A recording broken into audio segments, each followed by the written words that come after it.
Ako po si Rodel D. Magyaya, ah, taga-lokal ng Tagkawayan, distrito ng Quezon East. Isa sa Pangulong Diakono, pangatlo po.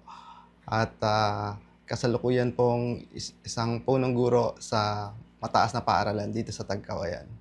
Bago po ako maging kaanib sa Iglesia ni Cristo, ako po ay isang Katoliko na nagtuturo sa mga bata at isang katikista. Ano po, ang isa sa mga itinuturo namin ay ang mga aral sa Katoliko na may isang Diyos pero may tatlong persona. Yung pong Holy Trinity.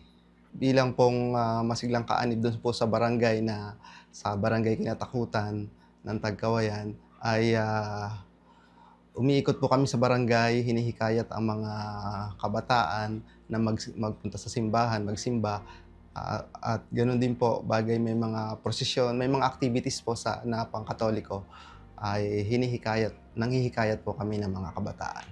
Kaya masasabi ko po na ako ay isang relihiyosong tao.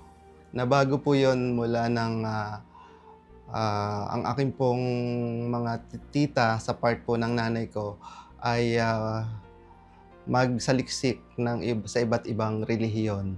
Dahil nung panahon po na yon ay ang isa sa tita ko ay nagkameron po ng bone cancer at tinaningan na ng mga doktor ang kanyang buhay.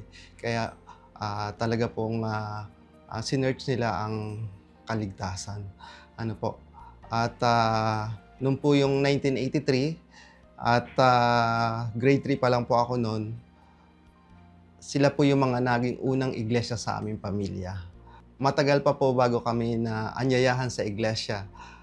Pero lagi nilang kinikwento ng mga tita ko yung kahalagahan ng pag-anib sa iglesia.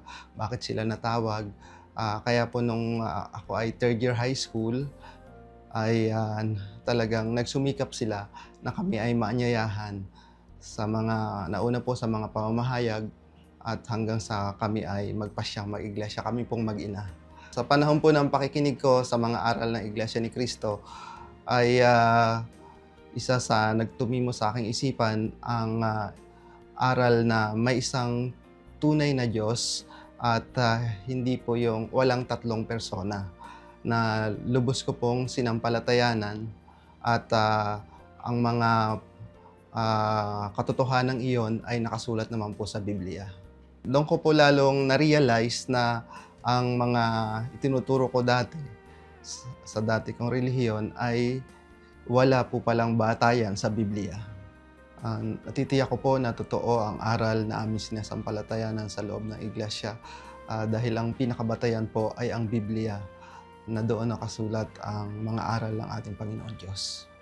At yun din po ang dahilan kaya kami po ay nanindigan upang patuloy na mapaanib sa loob ng iglesia. Ako po ay nabautismuhan noong July 1989, noong 75th anniversary ng iglesia.